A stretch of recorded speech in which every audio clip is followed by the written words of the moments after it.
All right, ladies and gentlemen, welcome to the summary and analysis of AEW Dynamite Blood and Guts. We get this Blood and Guts match once a year, so it's very exciting for it to come back around for 2024.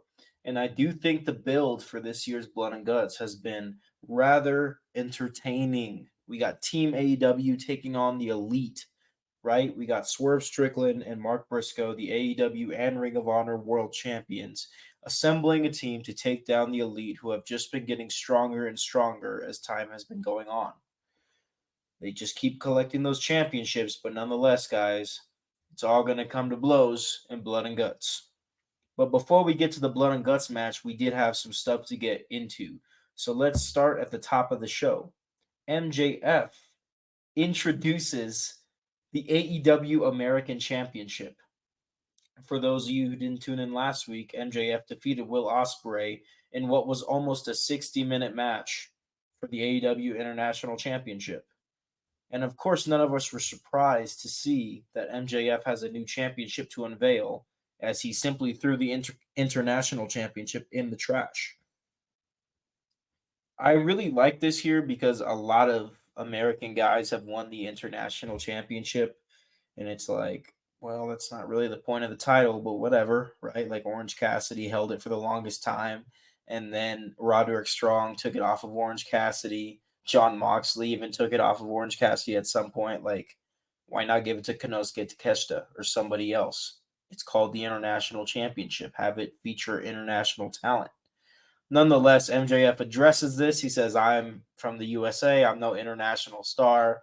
So I'm going to introduce to you guys the new replacement for the AEW International Championship, which is the AEW American Championship, which is a good looking title, but the red, white, and blue strap is way too gaudy, in my opinion. I don't like the gaudy straps, but it's okay. It's not a big deal because I understand this is just to get MJF some heat. And yeah, it served its purpose. It definitely served its purpose. It even led to Will Ospreay challenging MJF for that championship. He referred to it as the International Championship at All In Wembley Stadium. So that should be an exciting rematch. MJF versus Will Ospreay. It's official, guys. We're getting it at All In once again. And the first match of AEW Dynamite was Chris Jericho defending the FTW Championship against Minoru Suzuki. And what was solid. I'm not going to sit here and say it was amazing, but I'm also not going to complain about it. It was fine. It was fine. And Chris Jericho ends up defeating Minoru Suzuki. He kind of did it clean. Like, it was somewhat clean because it's an FTW championship match. There's no disqualifications. Nobody helped Jericho win. Like, yes, he did win with a low blow, but there's no disqualifications. So it's hard to call it a dirty win. You know what I mean? In my mind, Chris Jericho just went over Minoru Suzuki clean. And I gotta say, I don't love that. But I'm not gonna let it ruin my day. It's whatever, man. We know Chris Jericho gets pushed in AEW. He was the first AEW world champion. Tony Khan grew up being a big fan of Chris Jericho to the point where he was nervous talking to him, recruiting him for AEW over 5 years ago. So we know the situation with Jericho. He's going to get the dub, and that's what he does here. Whatever. We then go backstage where Willow Nightingale, the new CMLL World Women's Champion, is being interviewed. Before she could say too much on this interview, she's attacked by Chris Statlander, who then, through Stokely Hathaway, challenges Willow Nightingale to a match next week, an eliminator match for the CMLL World Women's Championship. So it looks like we're going to be seeing this CMLL World Women's Championship on AEW programming a lot more often than not, which makes sense because Willow Nightingale, the champion, is signed to AEW. And it's very interesting, very cool, and that makes sense because MJF is going to a CMLL show to defend what was the International Championship and is now the American Championship. I kind of wish they just called it the United States Championship. I think the American Championship just doesn't exactly roll off the tongue very well. I think the International Championship is fine, rolls off the tongue. And the United States Championship rolls off the tongue. Just call it the United States Championship. They could have made it look a little better. I'm not gonna lie. That I don't want to get back into it. I like the design of the championship because it's meant to bring heat to MJF, like I said. Nonetheless, I'm rambling. We'll see what happens with this new AEW American Championship, right? We're just gonna have to wait and see what happens. Because I can speculate a lot and I can get into it, but we're just gonna wait. And then I'll give you my thoughts when it's all said and done. Nonetheless, it looks like next week we will have an eliminator match between Chris Statlander and Willow Nightingale. We go into our next match. Dr. Britt Baker, DMD, takes on Hikaru Shida. Much like the old days, man, these are two AEW originals, more or less. And it's cool to see Dr. Britt Baker back in the ring as she gets this victory against Hikaru Shida. She is ready for Mercedes Moné. I almost said Sasha Banks. And she's ready for All In Wembley Stadium. So, yeah, it's pretty cool to see Britt Baker back in the ring, like I said. Our next two matches, man, before the Blood and Guts match, which is what we're all here for, are squashes. Pac defeats Boulder, and then Mariah May squashes a jobber who I don't even remember. After Mariah May's match, she's actually attacked by Timeless Tony Storm, who was willing to die in that ring at All in Wembley Stadium. She says it herself. And I got to give the flowers where the flowers are due. This feud between Mariah May and Timeless Tony Storm is money. It is equivalent, if not better, to what Monday Night Raw is doing with Liv Morgan and Rhea Ripley. I'll say it. I don't care. That's my opinion. That's my truth. This Mariah May and Timeless Tony Storm feud is awesome, and I'm very excited for their match at Wembley Stadium next month. All right, let's get into it, guys. Blood and Guts, the moment we've all been waiting for. And for the first time, I actually took specific notes on some spots that I really liked that I thought were crazy as well. So let's get into it, man. We had, before everybody was in the ring, right, Anthony Bowens took a body slammed onto a barbed wire board. And then they went ahead and put one on top of him. So it looked like a, how do I say this? It looked like an Oreo. It looked like a s'more.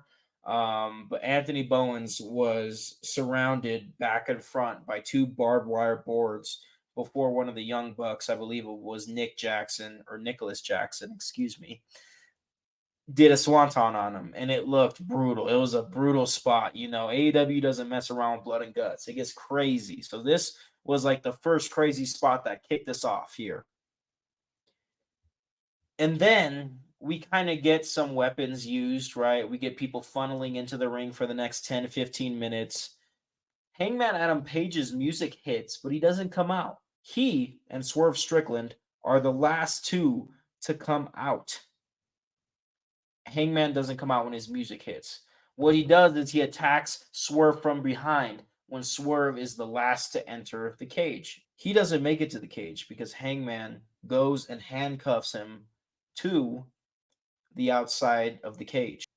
While Swerve is handcuffed and Hangman attacks him, Hangman is a bull seeing red. He's attacking Swerve. Matthew Jackson says, "What are you doing? You said you agreed to be in this match. Get in the ring." Hangman still continues to beat on Swerve. Matthew Jackson says again, "Get in the ring or you're fired." So here comes Hangman in the ring, leaving Swerve handcuffed outside. And because the Young Bucks are EVPs, they're able to start the match without Swerve being in the ring. They say, close the cage, start the match. I don't give a shit. Start the match. So here we go. Blood and Guts has officially begun. And eventually, Billy Gunn and Christopher Daniels come and free Swerve from the handcuffs. And he's able to cut the cage open on the bottom and enter the ring to even the odds here. And boy, he does come in and do some nice stuff for Team AEW, right? Takes everyone out individually. But then he finds himself in a situation where every single person of the Elite has a staple gun. And he has a staple gun of his own, but nonetheless, he's outnumbered 4-1. And they go ahead and land some nasty staples with their staple guns into Swerve. A callback to last year's Full Gear pay-per-view, where Swerve took on Hangman in a Texas death match. I was in attendance for that. It was one of my favorite matches I've ever seen. Nonetheless, guys, While Swerve does take a couple staples while he's outnumbered 4-1, he has a staple gun of his own, and he's able to land a staple in each and every member of the Elite to even the odds. And Anthony Bowens was not done. The barbed wire platforms were not enough for him. He had to go ahead and take a spot off the top of the cage. Listen, I know I'm not doing it justice explaining the match. Go watch the match. I'm realizing as I'm recording this video, like I'm not doing it justice explaining these spots. I am going to finish up here though. Get us out of here. We then had Mark Briscoe get a nice table spot off the top rope in there. Shortly after, we had Darby Allin climb the top of the cage and hit a coffin drop through a table. Like I said, man, Blood and Guts does not mess around, man. We see some brutal stuff and we get a consistent pace of fun pro wrestling. No lie. The finish of this match sees Jack Perry handcuffed inside the ring to the cage, defenseless, as he takes a chair shot to the head from Darby Allin. A vicious, swift chair shot. Ooh, it was bad, guys. It was bad. Even Tony Schiavone on commentary, all stressed out. He goes, "That's not good," right after the chair shot to the head. And little did we know that we were getting towards the end here as Darby Allin pours gasoline all over Jack Perry. Yes, that's a real sentence that I just said, and it happened on the show. He says, Team AEW, you guys better quit, or I'm going to light Jack Perry on fire. And not only that, but you better give me a TNT Championship match against Jack Perry at All In. So Matthew Jackson says, yes, you will get Darby Allin. You will get your TNT Championship match at All In Wembley Stadium against Jack Perry. Darby Allin's like, what else did I ask you to say? Quit for Team Elite. Boom. Matthew Jackson quits. The match is over. And we're done here, which has been a crazy Blood and Guts match. I'm at a loss for words. I mean, Blood and Guts is so enjoyable. They're definitely not afraid to go there in ways that WWE does not with War Games. So I love tuning in for Blood and Guts every year. Like I said earlier, if you've listened to my analysis and you've made it this far, I would still recommend go watching the match. It's a good match. It's a really good match. I liked it better than last year's. And even though last year's was pretty good too, I think I liked it better than the year before as well. You know, they've been building the Elite. So for the Elite to finally lose against Team AEW, it was a happy ending and it was a fantastic build and a fantastic execution with the Blood and Guts match this year. So that's a summary and analysis, guys. And I'll talk to you later.